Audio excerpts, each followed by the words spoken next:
आज की इस वीडियो में 3D एनिमेशन की मदद से हम सीखेंगे कि गन के अंदर का वर्किंग मैकेनिज्म क्या है, यानी कि हाउ गन वर्क्स। गन के पीछे की टेक्नोलॉजी को अच्छे से समझने के लिए इस वीडियो को हम 3 अलग अलग फेजेस में देखेंगे। अब आपने मूवीज में या गेम्स में देखा होगा कि फायरिंग करने से पहले कैरेक्टर ऐसा कुछ करता है, इसे कॉकिंग कहते हैं, और इस कॉकिंग की वजह से लोडिंग अपने आप हो जाती है। आइए देखते हैं कैसे। हम सब जानते हैं कि इस ट्रिगर को दबाने से फायरिंग हो जाती है, लेकिन इस ट्रिगर को कभी भी डायरेक्टली नहीं दबाया जाता। ये स्लाइड है। सबसे पहले एक हाथ से इस स्लाइड को पीछे खींचा जाता है। सिर्फ इस स्लाइड को पीछे खींचने से गन के अंदर टोटल 5 एक्शंस होते हैं। सबसे पहला ये कि जो रिकॉइल स्प्रिंग रेस्ट पोजीशन में थी, दबाव से उस पर टेंशन क्रिएट हो जाता है और वो पूरी कोशिश करती है कि वापस अपनी रेस्ट पोजीशन में आए। दूसरा ये कि इन प्रोजेक्शंस की वजह से स्लाइड पीछे खींचते वक्त अपने साथ इस गन बैरल को, यानी कि वो नली जिसमें से बुलेट निकलती है, उसे भी पीछे ले जाता है। तीसरा ये कि मैगजीन को गन में डालते ही जो कार्ट्रिज स्लाइड की वजह से थोड़ा सा प्रेस हो गया था, वो स्लाइड के हटते ही वापस अपनी इनिशियल पोजीशन पे आ जाता है।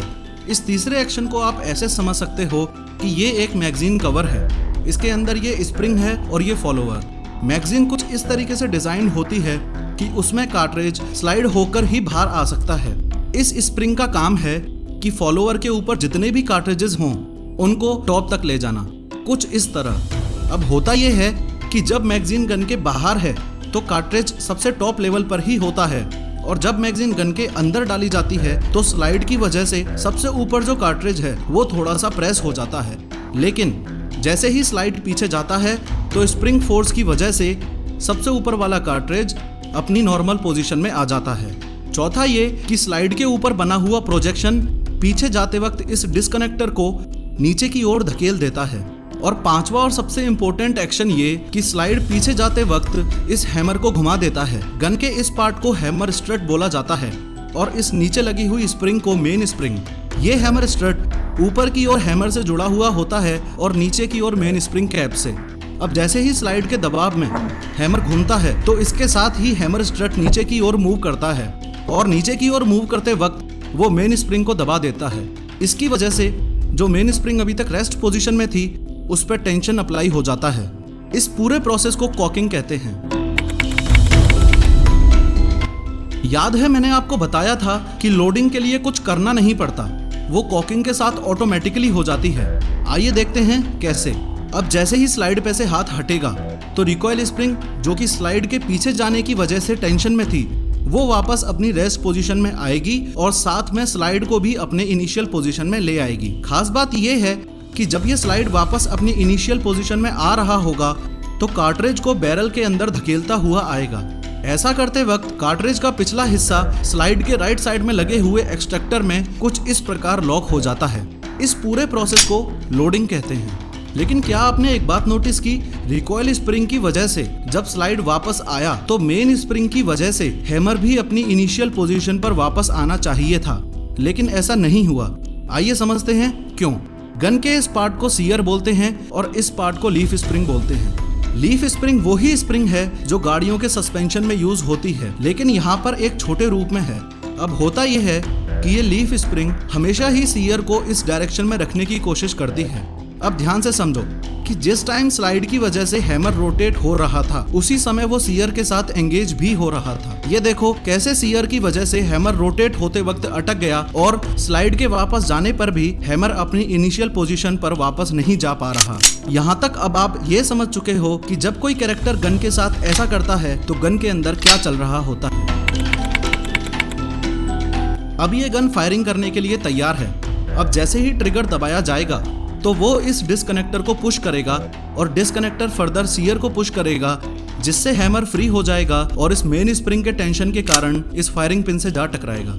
आगे बढ़ने से पहले इतना याद रखो कि इस पूरे हिस्से को बुलेट नहीं बोला जाता, सिर्फ इस 1/3 हिस्से को ही बुलेट बोला जाता है। इस पूरे हिस्से को कार्ट्रिज बोला जाता है। ये जो बाहर की कवरिंग है इसे केस या खोखा बोला जाता है, और इसके अंदर ही प्रोपेलेंट भरा हुआ होता है, जिसे एक तरीके का विस्फोटक बारूद भी कह सकते हैं। कार्ट्रिज के इस पोर्शन में बीचों बीच पीछे की तरफ ये प्राइमर कंपाउंड होता है। इसका बहुत इंपॉर्टेंट रोल है। आइए देखते हैं कैसे। अब जैसे ही ये हैमर इस फायरिंग पिन से टकराएगा तो फायरिंग पिन इस प्राइमर कंपाउंड से टकराएगी, जिसकी वजह से स्पार्क या चिंगारी पैदा होगी और इस प्रोपेलेंट में आग लग जाएगी। आग लगते ही यहाँ पे अनेक हाई प्रेशर गैसेस पैदा होंगी जो बुलेट को करीबन 1000 फीट पर सेकंड की स्पीड से आगे धकेलेंगी। जो बात कई लोगों को नहीं पता होती वो ये कि ये बुलेट बैरल से कभी भी सीधी बाहर नहीं आती। बैरल में ये ट्विस्टेड ग्रूव्स बने होते हैं जिनकी वजह से बुलेट हमेशा स्पिन होते हुए ही ट्रेवल करती है। लेकिन ऐसा क्यों? बुलेट को स्पिन करवाना क्यों जरूरी है? बुलेट सीधी भी जा सकती थी। इसका आंसर आपको इस स्पिनिंग टॉप या लट्टू से मिलेगा। आप अच्छे से जानते हो कि लट्टू में जीतेगा वही जो इसको अपनी एक्सिस पे तेजी से घुमा पाएगा, क्योंकि जितनी ज़्यादा एंगुलर वेलोसिटी होगी उतना ही ज़्यादा एंगुलर मोमेंटम होगा जो इस लट्टू को स्टेबिलिटी देगा। जैसे जैसे लट्टू स्लो होता जाता है वैसे वैसे इसके गिरने के या रुकने के चांसेस बढ़ते जाते हैं, क्योंकि अब एंगुलर वेलोसिटी घटेगी तो एंगुलर मोमेंटम कम होता जाएगा और स्टेबिलिटी भी। सेम केस बुलेट के साथ भी है। अगर बैरल से बुलेट सीधी निकलेगी तो एंगुलर वेलोसिटी 0 रहेगी, जिससे एंगुलर मोमेंटम 0 हो जाएगा और स्टेबिलिटी ना के बराबर। ऐसे केस में बुलेट गन से निकल के टारगेट तक पहुँचे ना पहुँचे कोई गारंटी नहीं, लेकिन इन ग्रूव्स की वजह से जितनी ज़्यादा एंगुलर वेलोसिटी होगी उतना ज़्यादा एंगुलर मोमेंटम होगा और उतनी ही बेहतर स्टेबिलिटी, जिससे बुलेट की टारगेट को हिट करने की एक्यूरेसी भी बढ़ेगी और रेंज भी। खैर, अब चूंकि इस गन को भी law of conservation of momentum का पालन करना होगा, इसलिए स्लाइड वापस पीछे जाएगा क्योंकि बुलेट आगे गई है। Law of conservation of momentum और कुछ नहीं बल्कि न्यूटन के थर्ड लॉ ऑफ मोशन यानी कि every action has an equal and opposite reaction का ही एक इंपॉर्टेंट कॉन्सिक्वेंस है। खास बात यह है कि ये स्लाइड पीछे जाते वक्त इस एक्सट्रैक्टर की मदद से इस केस को भी पीछे ले जाएगा, जो फिर फाइनली इस इजेक्टर से टकरा के गन से बाहर चला जाएगा।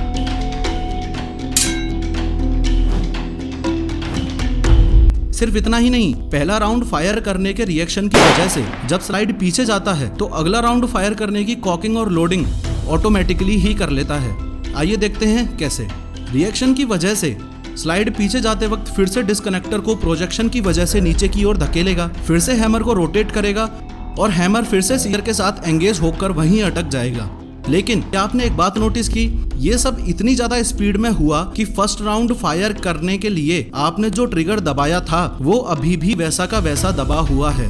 अभी तक आपको ट्रिगर छोड़ने का टाइम मिला ही नहीं है।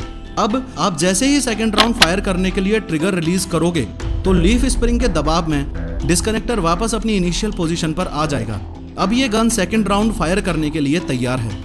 सेकंड राउंड फायर करने के लिए आप ट्रिगर प्रेस करोगे, ट्रिगर डिस्कनेक्टर को पुश करेगा, डिस्कनेक्टर सीयर को पुश करेगा और सीयर हैमर को फ्री कर देगा एंड सो ऑन। गन की खास बात यह है कि इसको सही तरीके से पकड़े बिना आप एक भी राउंड फायर नहीं कर सकते। यानी कि अगर आप गन को कॉक और लोड करके बिना गन को पीछे से पकड़े फायर करना चाहो तो ऐसा नहीं होगा।